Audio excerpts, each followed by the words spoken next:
Well, Tice will get an opportunity there. Gershon may get an opportunity there. Robert Williams is out as well. So there's seems like, unfortunately, when Baynes has been unavailable, that's also coincided with Robert being unavailable. So hopefully, those other guys, we feel good about those guys, but we're a little bit down at that spot. Robert has first of all, Robert has a tight back, sore back. That's why we brought him back from Maine last night, and so he won't play today. Baynes has had a sore foot, had been complaining about it. Not really, but complaining is probably not the right word with Baynes, but had noted it, and then got an MRI yesterday. And I don't anticipate him being back, anytime in the next week or so. How's Robert looking? Is that serious? I don't think it's serious. We'll see. I was told it's more day to day. So hopefully not, because we could use those guys in the interior for sure. Is there any plans for Baynes getting kind of tested or anything on that? He already had an MRI. Oh, okay. That was clean? It showed that. Oh, okay. Brad, do you feel like the Thunder fly under the radar at all in the West? I don't really pay attention to the radar.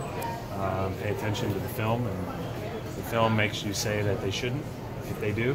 So, we played them when they were 0-3, so they were 33-14 since, which is as good as anybody in the league, and they look like that.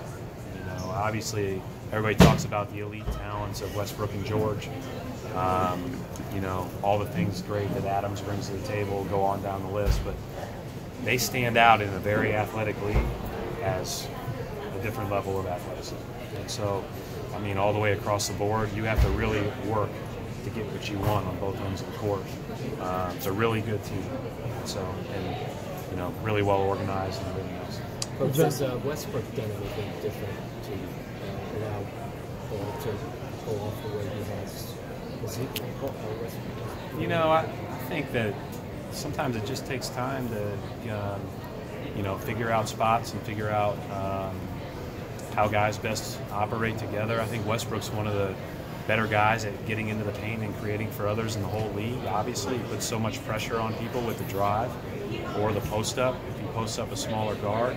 And then George is he's playing at just a ridiculous level. Some of his plays are coming off of others, but a lot of it is, off of actions that fit him well, and then him making plays. And he's really playing good basketball.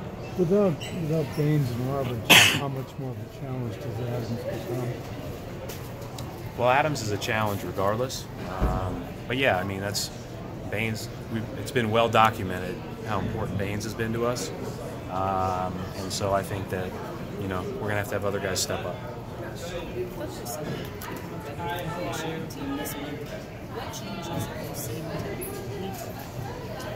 Sometimes the ball goes in more, and that's just part of the game.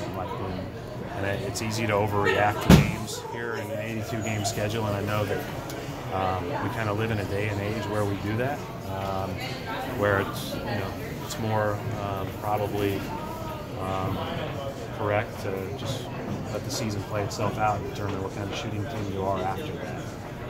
Because ultimately you're going to have stretches of good and bad. But they are generating good looks, and that's a big part of it. But I thought they were generating those at the beginning, and sometimes the ball doesn't go in. And that's just what you have to look at, if you're coaching. And I think they've always been good at that. They've generated good looks all year. You touched something about Paul George and just how he's played this year. He's been an all-star for a number of years before, but what is he doing at a higher level now that's going to be different? I just think it's just another step for a great player.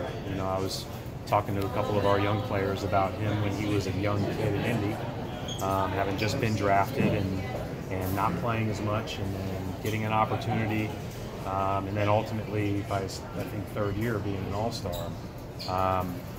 That his progression has continued even through the injury, and where he is now is the best I've ever seen him play. Do you feel like you're playing your best ball of the season to date coming in? I look at it more of what we do day to day, but we've had some good moments recently. You know, I didn't think we played great on Friday night, but it was a unique situation with them being so shorthanded. But I think ultimately, you know, we'll see. Time will tell. We've got a tough stretch heading into the All-Star break, a tough stretch after the All-Star break. So if we put together a good month and a half here, I have a better idea.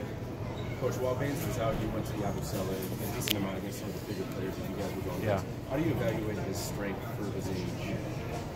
Well, I think he's our next guy as far as guarding a guy that really sits down in the post and plays when we don't have Baynes available because of his physical strength, right? So those guys are, you know, Tice will battle, Tice will do that, but Tice, you know, if you ask Tice to have to guard those guys for 6, 7, 8 minutes, that's a little bit more difficult.